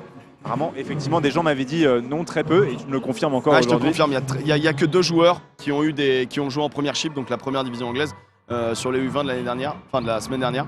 Alors, il y a la billetterie du coup pour les U20, mais il n'y a pas que ça aussi, puisque... Il y a la buvette aussi. Il y a la buvette aussi là-bas, hein, bien sûr, donc soyez là. Non, il y a aussi évidemment le tournoi, le Six Nations féminin, lui, qui va débuter, qui va pas tarder à débuter aussi, donc n'hésitez pas pour aller prendre des places pour ces France-Écosse et France-Pays de Galles. Alors, donc, si je ne m'abuse, le France-Écosse à Vannes est déjà complet. Ah oui, donc en fait ce sera le France-Pays de Galles donc à Grenoble. Donc n'hésitez pas. Le France-Écosse c'est à la Rabine, c'est ça? C'est à la Rabine, ouais. Ouais, c'est à la Rabine, donc à Vannes. Et donc à Grenoble pour le France-Pays de Galles. Donc n'hésitez pas si vous voulez. C'est à côté de chez vous pour vous régaler, voir du beau rugby. C'est aussi disponible. Bien sûr pour la billetterie du tournoi du. Vous avez une commande, féminin. Vous avez la commande billetterie d'ailleurs, je crois dans le chat. Ouais, donc c'est ça. De toute façon, pas. on vous la met dans le chat si jamais vous voulez y aller. Donc régalez-vous. Bon, on va arriver doucement, mais... Oh, le giveaway. Et c'est l'heure. Oh, le giveaway. C'est l'heure, messieurs, dames. Vous êtes restés pour la plupart pour ça aussi. Et je le comprends bien parce que... Est-ce que tu refais un tour avec ce maillot? Il est là. Il tourne. Le maillot dédicacé de l'équipe de France à remporter dans quelques instants. Avec toujours le qui suis-je. Vas-y, file-moi le maillot, je peux le prendre. Il est magnifique. Dédicacé, donc il y a du Aldrit, il y a du Kroos. Voilà, ça régale. Alors comment J'avoue qu'on a essayé de savoir qui avait signé. On a dû demander quand même aux gens de la Fédé, quoi. Il y a des moments tu devines. Il y a des moments tu. Ouais, t'imagines. Ouais, c'est ça. Oh, c'est Dupont. Oui, sûrement. Ouais, il y a un gros dé là. On imagine. Alors bien sûr, on va essayer de le frotter très fort dans nos mains aussi pour que vous ayez un petit peu de nous finalement dans... Je crois que les gens ça s'en foutent vraiment. Ah ok, c'est possible. C'est tout à fait possible. Qu'est-ce que j'allais dire? Donc le qui suis-je? Bien sûr. Comme tout à l'heure. D'accord. On le rappelle, on va donner un top à partir d'un message et tu vas donc énumérer la carrière d'un joueur. Voilà. Sans dire son nom et le but c'est de deviner le nom de cette personne qui se cache derrière toutes ces informations que tu vas nous donner. Je veux son prénom et son nom de famille. Prénom, nom de famille. Voilà, on précise les règles. C'est ça. Il faut que ce soit complet, s'il vous plaît. Prénom et nom de famille, s'il vous plaît. Je vais donner le top à partir de Marco Tolègne, qui est un ami, bien évidemment, bien joueur sûr, de rugby du MHR. Tolègne. À partir de Marco Tolègne, je pars. Qui suis-je? Je suis un joueur de rugby français d'1m80 qui joue plutôt au centre, du moins au départ. Ah. Je connais bien certains membres du staff de l'équipe de France pour avoir joué avec eux. J'ai une belle aventure avec l'équipe de France, puisque je fais notamment partie de l'équipe qui a retourné la situation lors de ce match mythique des demi-finales de Coupe du Monde en 99, qui a vu la France battre les All Blacks 43-31. Ce match, quel match. Fort. Je n'ai pas que brillé en équipe de France, puisque j'ai été aussi champion d'Europe. Eh ben. D'ailleurs, à la fin de ma carrière... Il y a du Michalak, il y a du... Non. Non, d'ailleurs, à la fin de ma carrière... Aurélien Rougerie. Non. Après avoir connu 3 grands clubs français, c'est le club anglais des Saracens qui me fait une offre que je décline pour mettre un terme à ma carrière déjà bien remplie. Yannick Josion. Non, j'ai joué à Agen, Brive et Bayonne. Je suis toujours le 2e meilleur marqueur au nombre de points de l'équipe de France. Vincent Clerc. Non, avec le meilleur marqueur de points derrière Michalak. J'ai porté longtemps le fameux numéro 10 du 15 de France. Et je composais la charnière avec Fabien Galtier. Certains m'appellent Titou. Je suis... Vous l'avez, bien sûr, Titou la maison, Christophe la maison. Oh là là, Titou. Et tu sais que très peu de gens l'avaient, Titou la maison, il y en avait très peu qui l'avaient. Ah, j'en ai vu 2-3, Ils sont forts, ils l'ont eu, le Titou la maison. Il a eu... Mec, il est toujours il a que 37, entre guillemets, que... Tu vois, par exemple, un Ficou qu'on a 68, il a 37 sélections et c'est toujours le deuxième meilleur marqueur en nombre En de vrai, points. c'est vrai que c'est pas mal, mais c'est pas un cadre en termes de nombre de. En termes de nombre de sélections, quoi. Ouais, mais en fait, c'est ça qui est impressionnant. Il a mis 380 points sous le maillot bleu. C'est énorme. Le troisième, c'est quand même Yachvili, tu vois.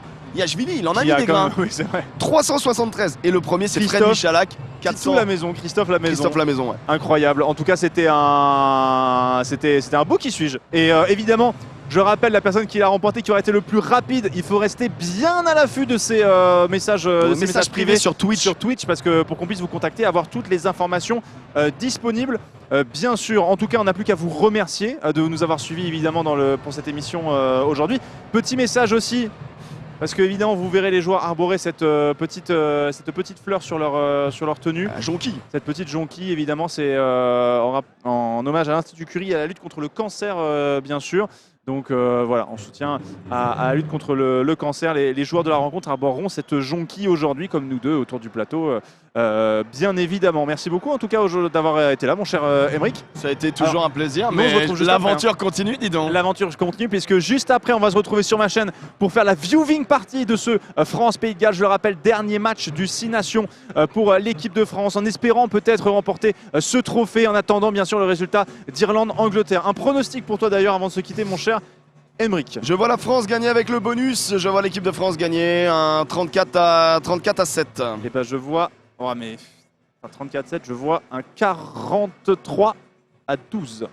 Ok, ça marche. 43-12, mais bon, c'est gros écart de points, j'aurais dit un 34, mais bon, je vois normalement. On m'a dit copieur, donc je dis 40 points. Ok, allez, une équipe de France confirmée, on va dire. Une équipe de France avec le bonus, ça c'est sûr. Attention, en face, une équipe galloise revancharde, à savoir combien de temps ils vont tenir face à un bon rythme français. Okay. En tout cas, il faut prendre le score très vite. En tout cas, vous vous mettez d'accord sur un score dans le chat et ok, très bien. Ouais, je vois tout le temps. Je vois le score, j'ai l'idée.